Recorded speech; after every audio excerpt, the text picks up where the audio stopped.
Nos últimos dias nós estivemos no cinema e dois filmes nos chamou muita atenção, que foi o início do filme 007 e também do Frankenstein. Então, ambos os filmes tiveram a mesma entrada, os dois em um ambiente de festa do Dia dos Mortos, no México.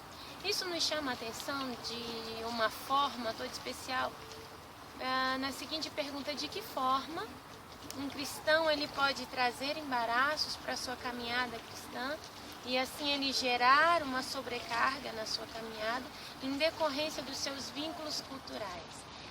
Eu gostaria de chamar a atenção hoje para essa questão do México, do Dia dos Mortos e da forma como ele tem influenciado aqui no Brasil. Há mais de 3.000 anos o México tem essa tradição de culto aos mortos. Inicialmente eles exibiam crânios em seus rituais, no sentido de fazer com que os seus nobres ou os seus guerreiros valentes que haviam morrido em batalhas ou que simplesmente haviam sido sacrificados, nesses rituais, ao exibir os seus crânios, eles voltassem à terra e estivessem então nesse plano, no meio dos seus entes, no meio dos seus familiares, e assim tornassem a reviver. Seus familiares lhe ofereciam comida, bebida, muita dança, muita alegria, e era um ritual que não visava a tristeza pela morte, mas sim um sentimento de homenagear e trazer para perto dos vivos aquele que já havia morrido. No entanto, a sua alma vagava por esse plano. Os índios, precisamente os aztecas, no calendário deles, de 18 meses de calendário, pelo menos 6 haviam rituais em homenagem aos mortos. Então, inicialmente, eles homenageavam crianças e depois os adultos. Quando esse território mesoamericano foi dominado pelos espanhóis ali pelo século XV, quando os espanhóis tentaram evangelizar ou catequizar esses índios, eles encontraram algumas barreiras, porque para eles haviam muitas aberrações pagãs. Mas os católicos não poderiam de todo extinguir essa cultura asteca e deveriam então fazer o quê? Um sincretismo. Então, os católicos maquiaram esse culto aos mortos, dando a eles o quê? O nome de Dia de Todos os Santos, ou Dia de Finados. Aqui no Brasil, tem-se o Dia de Finados no seu calendário. Inicialmente não tem essa cultura de cultuar os seus mortos, no sentido de trazê-los para perto das suas famílias ou de torná-los guardiões dos seus familiares. No entanto, essa cultura tem uma raiz hispânica, indígena, que foi originada aí no mundo asteca. Eles então adoravam a deusa da morte, hoje conhecida como Catrina, a personagem principal do Dia dos Mortos. O Brasil, adotando essa cultura, ou tendo em relevância o Dia de Finados, e também frequentando ambientes onde essa cultura ela é exaltada. Por exemplo, aqui no Brasil há muitos restaurantes mexicanos que exaltam essa cultura de culto aos mortos. Existem muitos restaurantes mexicanos espalhados por aí e, de certa forma, é um ambiente atrativo, porque quem não gosta, né, de frequentar um ambiente ou um restaurante com comidas ou de culturas diferenciadas? Então, mas é necessário entrar dentro de um conhecimento para se anular essas influências. Um cristão, eu diria um leigo, um cristão que frequenta um restaurante mexicano, assim que ele entra nesse restaurante, ele é recebido por mortos. Existem ali imagens, velas acesas, existem ali quadros de pessoas mortas, os vídeos que são passados nesse ambiente são também de pessoas mortas. Existem toda aquela decoração com caveirinhas, né, tanta coisa que prefigura o deserto, uma trajetória no deserto, uma trajetória solitária, um ambiente de sequidão, um ambiente de escassez. Então, há todo esse contexto em um restaurante mexicano. Então, quando você se senta para comer a comida e se sentir de uma certa forma acolhido nesse lugar, você começa a fazer alianças com esses espíritos que regem esse tipo de ambiente. Se nós olharmos para dentro da Bíblia, quem é essa deusa da morte, hoje conhecida como Catrina? Dentro da Bíblia, nós temos o que? Astarote. Astarote é a deusa da morte. E Jezabel, lá no livro de Reis, ela era uma devota, uma fiel, uma adoradora de Astarote. Astarote era a deusa da fertilidade. Então atraía os seus fiéis no entendimento de fertilidade, mas o que ela produzia na vida deles era uma total infertilidade, era uma total escassez, não prosperava. Então, quando esse espírito alcança essas pessoas, ela começa a trazer morte em vários âmbitos. E eu posso citar aqui 3. A primeira morte é uma morte espiritual, uma morte no relacionamento do homem com Deus. Quando Jezabel vem de Sidom para a terra de Israel, em Israel já havia um altar erguido ao Deus verdadeiro, ao Deus Javé.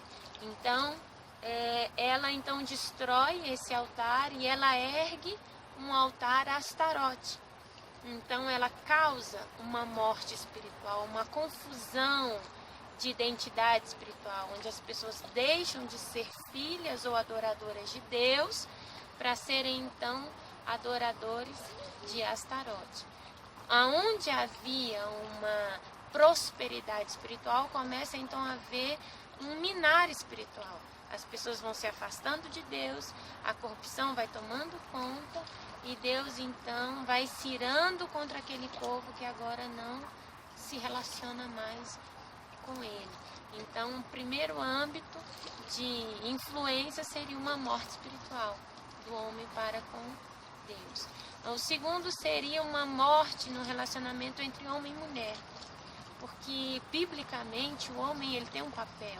Ele tem um papel de autoridade, ele tem um papel de ser o cabeça, de ser aquele que direciona, de ser aquele que toma as decisões, de ser aquele que olha à frente e planeja tanto para si como para sua família. Só que quando Jezabel entra nesse cenário, ela anula o papel do homem como chefe, como cabeça, e ela então passa à frente dele e começa a controlar, a decidir, a fazer, a querer. Então ela anula o papel do homem e se coloca como suficiente. Então ela mina o relacionamento homem-mulher. Por isso hoje muitas mulheres têm dificuldade em uma submissão no seu relacionamento. E a insubmissão causa morte, porque ela não se submete à autoridade que é o marido, uma autoridade determinada por Deus, e o marido, na sua dificuldade em comandar a sua esposa, torna-se então um impasse aí. Os dois então param de caminhar, de prosperar, porque os papéis aí foram interpelados. Um outro âmbito seria os relacionamentos interpessoais, não necessariamente homem e mulher, mas amizade. Mulher com mulher, homem com homem, amizade entre irmãos, um relacionamento ministerial dos liderados para com o seu líder ou do seu líder para com os seus liderados. Essa morte nos relacionamentos traria, numa primeira instância, uma intimidação, né? Um controle, uma tentativa de controle. Pela intimidação, você precisa fazer o que eu quero, você precisa atender aquilo que eu necessito, você precisa corresponder às minhas necessidades imediatas. Quando isso não acontece, vem o quê? Vem a manipulação. Então, num primeiro momento a intimidação, num segundo momento a manipulação, para se conseguir aquilo que se almeja, trazendo, consequentemente, uma morte para esses relacionamentos. Porque aí vem a depressão, vem a tristeza, vem a angústia, vem o desânimo e aos poucos vai matando um relacionamento que tinha tudo para dar certo. Então, aonde deveria existir uma fertilidade, vem então uma infertilidade. Onde deveria haver vida, vem então uma carga de morte sobre ela. E tudo que era bom vai sendo minado, vai sendo roubado, vai sendo defraudado nessa questão. Então, essa deusa da morte, ela tem essa influência na vida daqueles que fazem aliança com ela. Então, a partir de agora eu não posso mais então frequentar um restaurante mexicano ou qualquer outro restaurante que traga essa carga cultural. Não é isso. A palavra diz que o justo ele é liberto pelo conhecimento. Então, à medida que ele conhece, ele vai sendo liberto. Então, ele pode sim frequentar, mas na consciência de que ao entrar em determinados lugares é necessário que ele anule essa influência satânica sobre ele, sobre a sua família, e não perdendo a oportunidade sobre todos os presentes. Então ele anula e ele pode sim desfrutar de uma boa comida, de uma cultura diferente, mas sabendo que é necessário anular e fechar essas portas que dão legalidade para uma ação de um principado de morte na sua vida, na vida da sua família, até alcançar toda uma sociedade. E se ele não for uma pessoa que saiba fazer isso, não for um cristão, por exemplo, para discernir o mundo espiritual, perceber a maldição e neutralizá-la? O simples de entendimento, ele não consegue ver o mal e passa adiante. Mas a mesma palavra diz que quando ele passa adiante, ele sofre a pena. Então, mesmo que ele não entenda, vai haver essa carga de maldição sobre a vida. E é necessário a divulgação da palavra, é necessário que verdades espirituais sejam ditas, sejam divulgadas. E aquele que atenta para o conhecimento, ele tem a oportunidade de neutralizar toda essa ação. Mas o não conhecimento não anula a ação maligna sobre a vida das pessoas.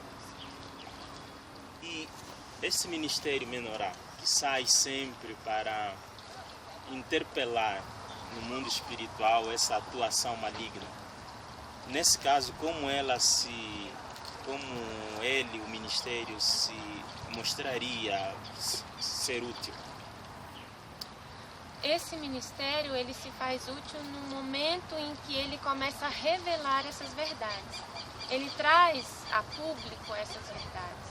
E essa verdade, uma vez acolhida com mansidão, ela tem o poder de produzir a vida aonde existe morte.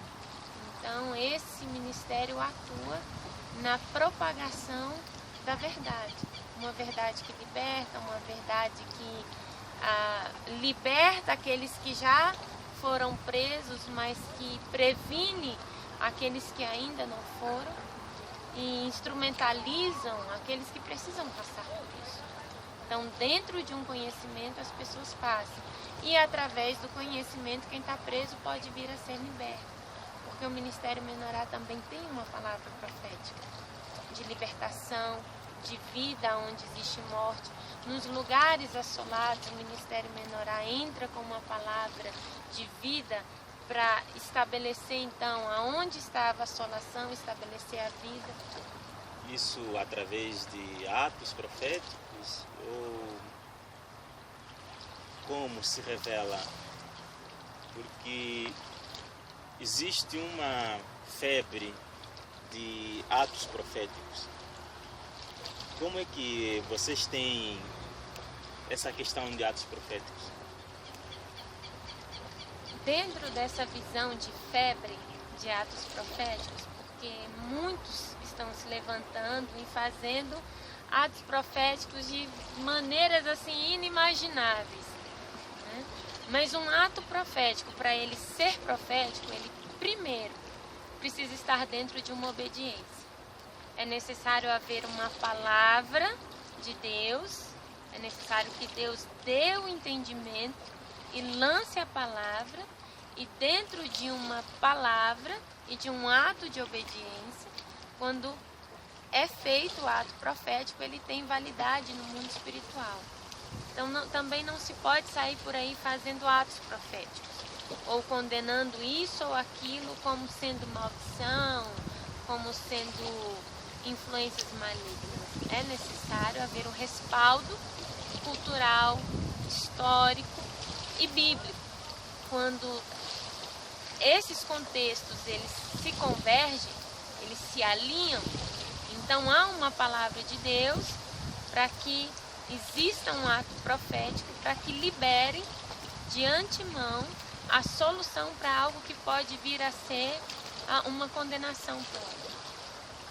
Então, dentro de uma condenação, a palavra profética existe para a libertação da condenação, para neutralizar, para paralisar aquela atuação sobre a vida das pessoas, mas tudo dentro de uma palavra de Deus e de um ato de obediência, observando a história, a cultura e o contexto bíblico.